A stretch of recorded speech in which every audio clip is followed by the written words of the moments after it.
सच्चिदानंद भगवान की जय हो। 1 मिनट स्पेशल शुभम और ये लोगों के लिए मैं कौन हूँ संक्षेप में।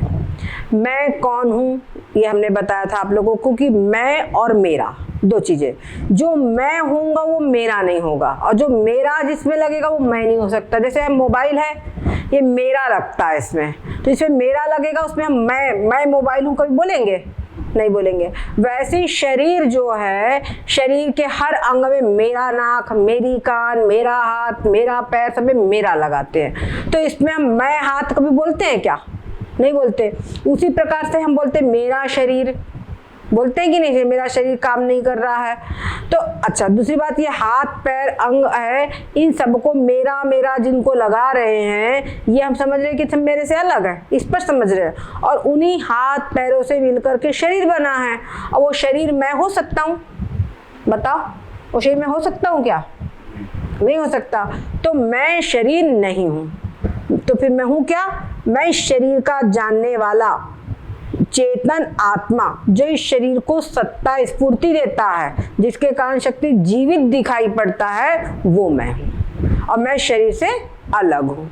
ठीक है, इतनी बात मैं कौन हूँ का उत्तर हुआ। दूसरी बात, दूसरा हमारा प्रश्न था कि संसार क्या है। ठीक है, संसार क्या है? तो संसार, संसरति इति संसारः, जो प्रतिक्षण बदल रहा है, जो प्रतिक्षण आगे बढ़ रहा है। आगे बढ़ने का मतलब है जो अभी इस समय है वो अगले क्षण नहीं होगा, जो पिछले क्षण था वो अभी नहीं है। तो हर क्षण जो बदल रहा है, जो सरक रहा है, वो संसार है। और ये कभी किसी के हाथ नहीं आने वाला, सरक रहा है। ठीक है, ऐसे नदी का पानी, तुम पानी के अंदर में एक उंगली डालो, तो जिस पानी में तुमने उंगली डाली है दोबारा उस पानी में उंगली नहीं डाल सकते, क्योंकि वो तो आगे खसक जा रहा है। जैसे समझ गए? उसी प्रकार से जो संसार है ये सरक रहा है। ठीक है, और एक सूत्र लिख लो, एवरीथिंग इज अनसर्टेन। हर चीज अनिश्चित है। संसार में जो कुछ भी अनिश्चित है, निश्चित कुछ भी नहीं है। न समय, न व्यक्ति, अपना शरीर, दूसरे को छोड़ दो, अपना शरीर, अपने मन बुद्धि, अपनी सोच है ना, अपनी सोच ही हम सोचते कुछ है, समय अनुसार अपनी सोच बदल जाती है कि नहीं? तो कुछ भी निश्चित नहीं है। Everything is uncertain. और संसार में जो हमारे स्वजन संबंधी हो, जिनको हम सोचते हैं अरे बहुत हमारे शुभ चिंतक है, कभी बदल नहीं सकते, वो भी बदल जाते हैं, है ना? कब कौन बदलेगा इसका कोई निश्चित इस समय नहीं है। अगर तो जो संसार है ये संसार का स्वरूप है। ठीक है, अच्छा, दूसरी बात, संसार की हर चीज जो है हमको, ये हमारे किसी कर्म का फल है। समझ गए कि नहीं?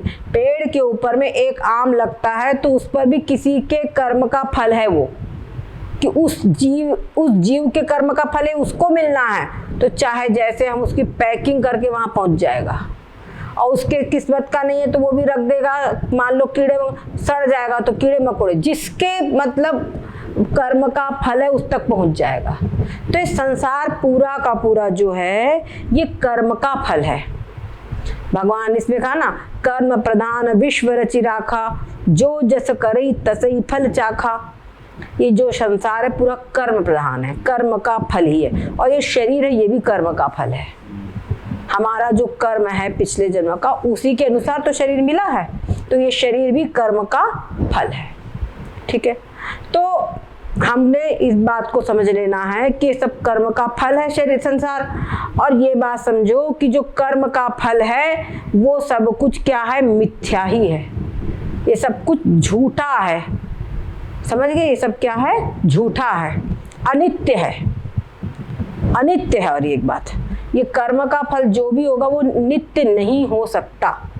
कर्म से जो कुछ भी हमको प्राप्त होगा वो नित्य नहीं हो सकता। इस संसार के खेती आदि जो करते, जो भी कुछ हमको प्राप्त होता है, क्या नित्य होता है? हमेशा रहता है। अनाज लाओ सड़ जाता है, पक्का अनाज तो सड़ता है, कच्चा अनाज भी सड़ जाता है। सड़ जाता है कि नहीं? एक उसकी अवधि, उसमें सीजन लग जाए, कुछ हो जाए, जरा भी सड़ जाएगा। कितना भी कुछ कर लो उसमें कीड़ा लग जाएगा, कुछ हो जाएगा, सड़ जाएगा, है ना?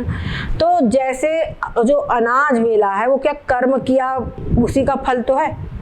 परिश्रम किया, कर्म किया, उसी का फल मिला। तो परिश्रम का यानी कर्म का जो भी कुछ फल मिला है वो भी अनित्य है। अनित्य मतलब हमेशा रहने वाला नहीं है, खत्म हो जाने वाला है, नष्ट हो जाने वाला है। तो जैसे वो नष्ट हो जाने वाला है उसी प्रकार से हम बोलते कर्म करेंगे स्वर्ग लेंगे, कर्म बड़े अच्छे करेंगे उससे हम ब्रह्मलोक प्राप्त कर लेंगे आदि आदि।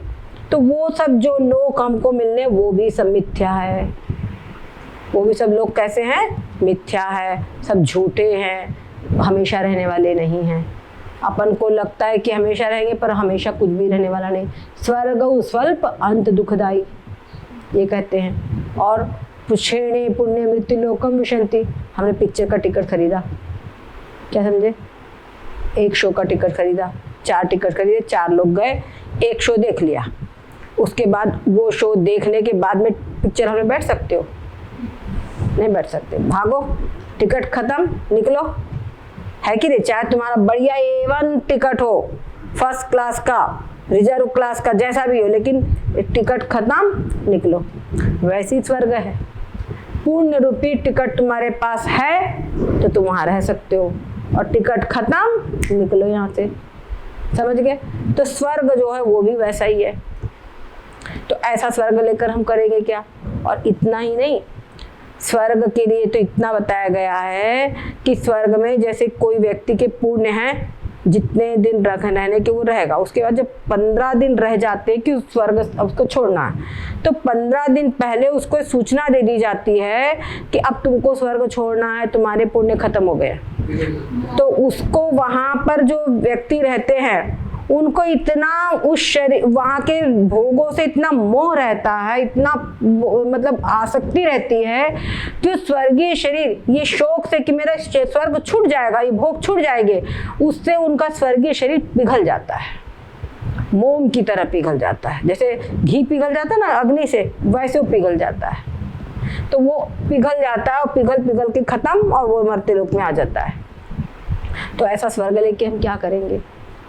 तो बात यह है कि जब हम बुद्धिमान हैं, अगर हम विवेकी है, बुद्धिजीवी है, तो ऐसा स्वर्ग लेकर हम क्या करेंगे?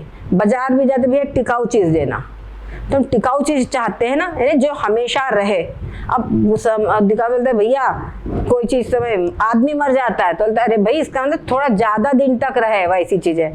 परंतु अब हम स्वर्ग भी लेंगे और स्वर्ग भी ऐसा जो खत्म हो जाने, तो क्या मतलब है? तो हम ऐसी चीज प्राप्त करें जो कि हमेशा रहने वाली नित्य वस्तु हो, अविनाशी वस्तु हो, वो हम लेने का प्रयास करें, वही हम लेने का की इच्छा करें। ठीक है? तो वैसी चीज क्या है? सारे संसार में ढूंढो ऐसी चीज क्या है। संसार का भी ये स्वरूप है कि मिथ्या है, नष्ट होने वाला है। स्वर्ग का भी स्वरूप ऐसा ही है, नष्ट होने वाला। ब्रह्मलोक का स्वरूप भी ऐसा ही है, ये सब नष्ट होने वाले हैं। भले कितने भी हाई क्लास के मतलब भोग हो वहां पे, लेकिन नष्ट होने वाला है। तो ऐसी कौन सी चीज है जो कभी नष्ट नहीं होगी? तो वो केवल है आत्म तत्व, परमात्म तत्व ही ऐसा है जो कि कभी समाप्त नहीं होगा, जो नित्य है। समझ गए? तो हमको उस आत्म तत्व की ही इच्छा करनी चाहिए, उस आत्म तत्व की ही इच्छा करनी चाहिए जो कि नित्य है। परमात्मा की इच्छा करनी चाहिए जो कि नित्य है। अब आगे का प्रश्न होता है परमात्मा क्या है?